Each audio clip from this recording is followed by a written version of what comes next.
Hi everyone, welcome to TechnoJP YouTube channel. கட்டுறது கைமண் அளவு, கல்லாதது உலகளவு. இது ஒரு நாலேஜ் ஷேரிங் ட்ரைனிங் செஷன். வாங்க ட்ரைனிங்குள்ளே போகலாம். இன்றைக்கான டாபிக் பார்த்தீங்கன்னா மெட்டீரியல் ப்ராப்பர்ட்டிஸ் பற்றி தான் பார்க்க போகிறோம். ஸோ முந்தின ப்ரெசன்டேஷனில் கெமிக்கல் பற்றி பார்த்தோம், ஓகேங்களா. அதே மாதிரி மெக்கானிக்கல் ப்ராப்பர்ட்டிஸ் பற்றி பார்த்துருக்கோம். இந்த கெமிக்கல் அண்ட் மெக்கானிக்கல் எதுக்குன்னா இந்த மெட்டீரியல் ப்ராப்பர்ட்டிஸை சேஞ்ச் பண்ணுறதுக்காக தான். மெட்டீரியல் ப்ராப்பர்ட்டிஸ்னால் என்னென்னலாம் ப்ராப்பர்ட்டிஸ் இருக்குது, அது என்ன யூஸ் ஆகுது, என்ன அப்ளிகேஷனுக்காக யூஸ் ஆகுதுன்றதை நம்ம பார்க்கலாம். இந்த ப்ரெசன்டேஷன் வந்து ஃபுல்லாக கடைசி வரைக்கும் பாருங்கள். Interesting presentation and useful presentation. So உங்களுக்கு பிடிச்சிருந்ததுன்னா லைக் பண்ணுங்கள், அதேமாதிரி நோன் பர்சனுக்கு ஷேர் பண்ணுங்கள், சப்ஸ்கிரைப் பண்ணுங்கள். சப்ஸ்கிரைப் பண்ணிங்கன்னா எனக்கு ஒரு மோட்டிவேஷனாக இருக்கும் நிறைய ப்ரெசன்டேஷன் போடுறதுக்கு. அதே மாதிரி பெல் ஐக்கானை ப்ரெஸ் பண்ணுங்கள். ஸோ நெக்ஸ்ட் ப்ரெசன்டேஷன் போட்டால் உங்களுக்கு வந்து நோட்டிஃபை ஆகும். வாங்க நெக்ஸ்ட் ப்ரெசன்டேஷனுக்குள்ளே போகலாம். இப்போ மெட்டீரியல் ப்ராப்பர்ட்டிஸ்னால் என்னன்றது பார்ப்போம்.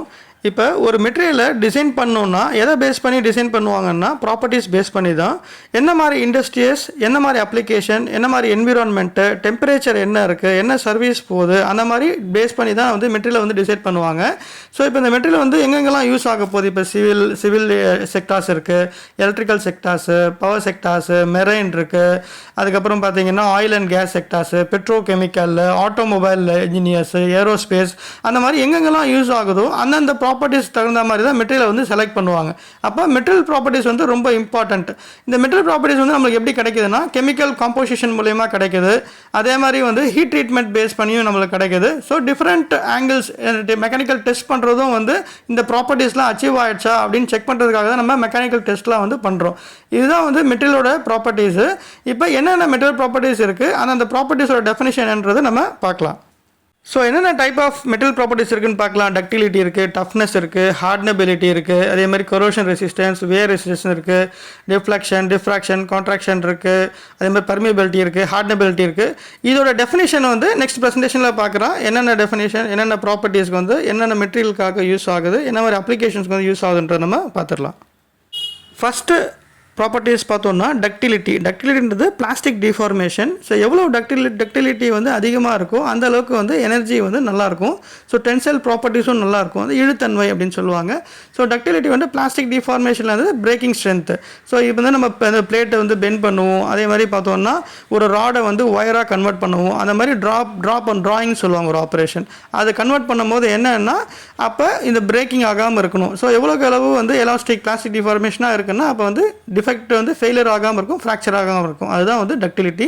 நெக்ஸ்ட்டு வந்து மேலிபிலிட்டின்றது நம்ம ஒரு பிளேட்டு ஹேமர் பண்ணி என்ன பண்ணுவாங்கன்னா அது ப்ரொஃபைலையும் ஷேப்பையும் மாற்றுவாங்க, இல்லை பெண்ட் பண்ணுவாங்க.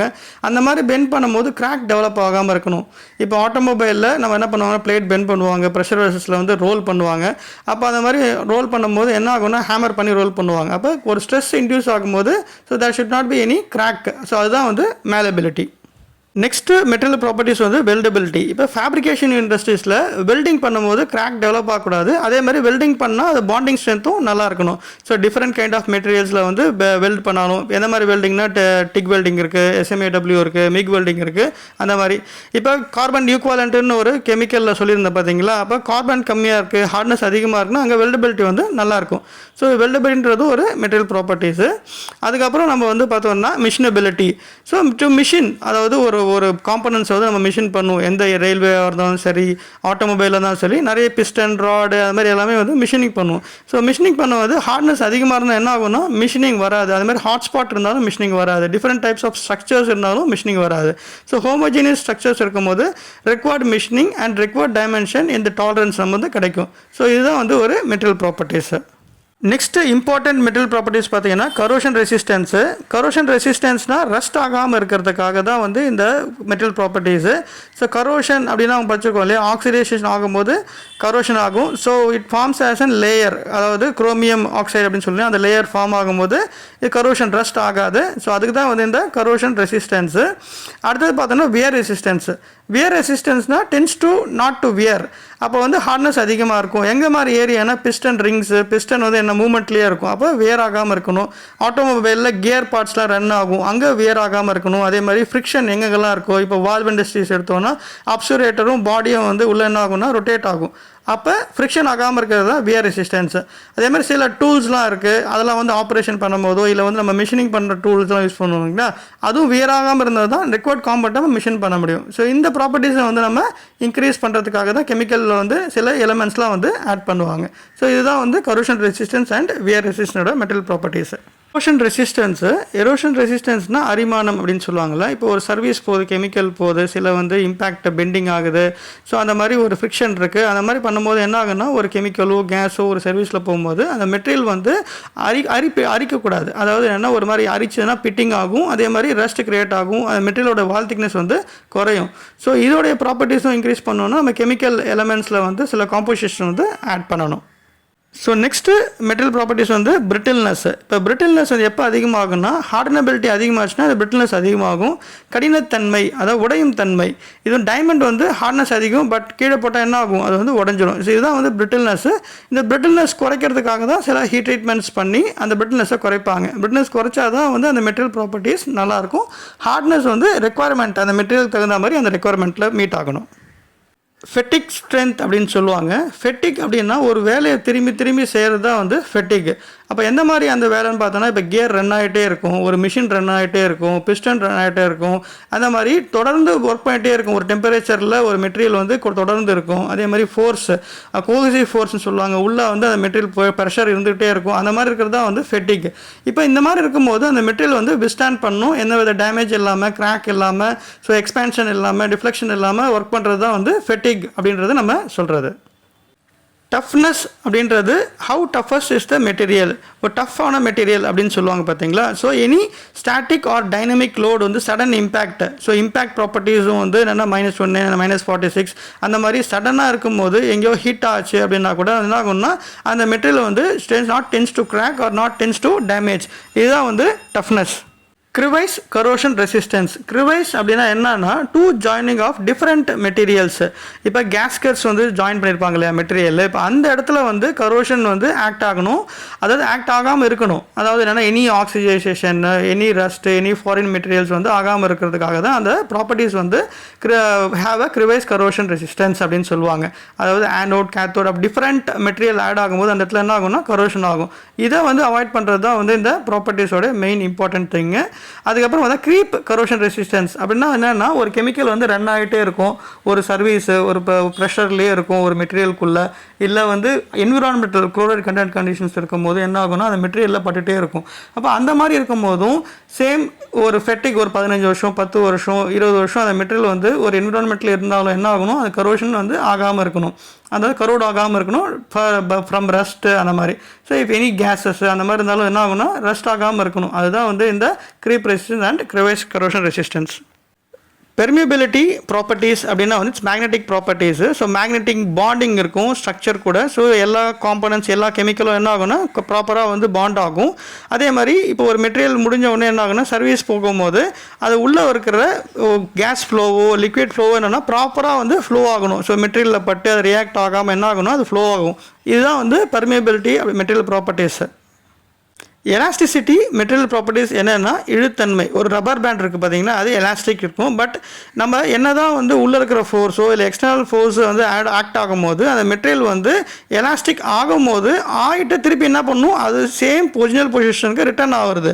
அதுதான் மெயின். ஏன்னா வந்து டிஃபார்ம் ஆகிடுச்சு, இப்போ அதே இடத்துல இருக்குது அப்படின்னா there is no ductility or plastic deformation. அப்படின்னா என்ன ஆகும்னா அந்த மிஷின் எக்ஸ்பேண்ட் ஆக வால் திக்னஸ் ரெடியூஸ் ஆகும். That tends to damage or break or have a crack. இதுதான் வந்து எலாஸ்டிக் மெட்டீரியல் ப்ராப்பர்ட்டிஸ். தெர்மல் கண்டக்டிவிட்டினா ஹீட் வந்து கண்டக்ட் ஆகணும். இப்போ காப்பரில் வந்து காப்பர் வெசல்ஸ்லாம் இருக்கும் பார்த்தீங்களா, ஹீட் கண்டக்ட் ஆகி குயிக்காக வந்து ஃபுட் ரெடி ஆகும். அந்த மாதிரி சில இடத்துல வந்து ஹீட் வந்து ட்ரான்ஸ்ஃபர் ஆகணும் ஒரு மெட்டீரியலில். அந்த மாதிரி குயிக்காக ட்ரான்ஸ்ஃபர் ஆகிறது தான் வந்து தெர்மல் கண்டக்டிவிட்டி. இது ஒரு மெட்டீரியல் ப்ராப்பர்ட்டிஸு. நெக்ஸ்ட்டு வந்து பார்த்தோம்னா தெர்மல் எக்ஸ்பேன்ஷன்னா இப்போ ஒரு ஹீட் ஒரு உள்ளேயும் டெம்பரேச்சர் இருக்குது, அதாவது கோல்டு வாட்டர் இருக்குது, ஹாட் வாட்டர் இருக்குது, ஸ்டீம் ஏர் இருக்குது. அதுக்கப்புறம் பார்த்தீங்கன்னா சில ஹாட் கெமிக்கல்ஸ் போகும், என்விரான்மெண்ட்டும் ஹாட்டாக இருக்கும். அந்த மாதிரி கண்டிஷன்ஸில் என்ன ஆகும்னா material properties to withstand the thermal conditions, அதாவது டெம்பரேச்சரை வித்ஸ்டாண்ட் பண்ணணும். டெம்பரேச்சர் வித்ஸ்டாண்ட் பண்ணணும். ஹீட் அதிகமாகிடுச்சுன்னா எக்ஸ்பேண்ட் ஆகக்கூடாது, அதுவே ஹீட் கம்மியாகிடுச்சுன்னா என்ன கான்ட்ராக்ஷன் ஆகக்கூடாது. இதுதான் வந்து தெர்மல் எக்ஸ்பேன்ஷனுடைய மெட்டீரியல் ப்ராப்பர்ட்டிஸோடைய டெஃபினேஷன். ஸோ டியூரபிள் மெட்டீரியல் அப்படின்னு சொல்லுவாங்க. என்னென்னா எனி வியர் ரெசிஸ்டன்ஸு கெமிக்கல் என்ன ப்ரெஷர் இருந்தாலும் என்ன ஆகும்னா ஸோ லாங் இயர்ஸ் ஒர்க் பண்ணும்போது அதில் வந்து எந்தவித டிஃப்ளெக்ஷனும் இல்லாமல் இருக்கிறது தான் வந்து டியூரபிலிட்டி.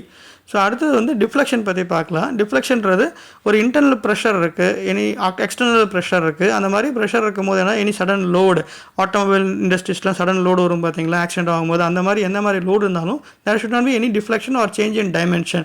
இப்போ இன்டர்னலாக ப்ரெஷர் இருக்கும் போது என்ன ஆகும், அந்த மெட்டீரியல் வந்து அப்படியே டிஃப்ளெக்ட் ஆகும். அதாவது என்னென்னா உப்புறதுன்னு சொல்லுவாங்க, இல்லை சேஞ்ச் ஆகிறது, அதோடைய மெக்கானிக்கல் ப்ராப்பர்ட்டிஸ் சேஞ்ச் ஆகுறதுன்னு சொல்லுவாங்க இல்லையா. ஸோ அந்த ஸ்ட்ரக்சர் சேஞ்ச் ஆகாமல் அந்த டைமென்ஷன்ஸ் வந்து சேஞ்ச் ஆகாமல் இருக்கிறது தான் வந்து டிஃப்ளெக்ஷன். ஸோ அந்த மாதிரி மெட்டீரியல் ப்ராப்பர்ட்டிஸ் வந்து ப்ராப்பராக இருந்தால் தான் அந்த மெட்டீரியல்ஸ் வந்து it will be very strength and strong.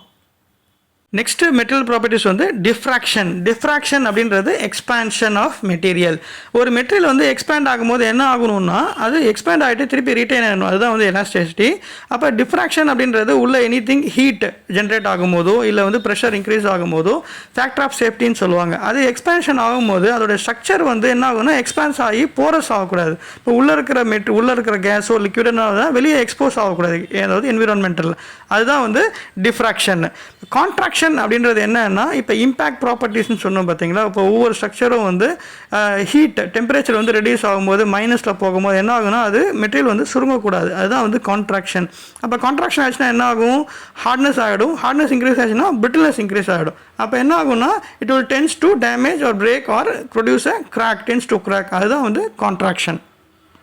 Next ஹார்டனபிலிட்டின்றது தான் மெட்டீரியல் ப்ராப்பர்ட்டிஸு.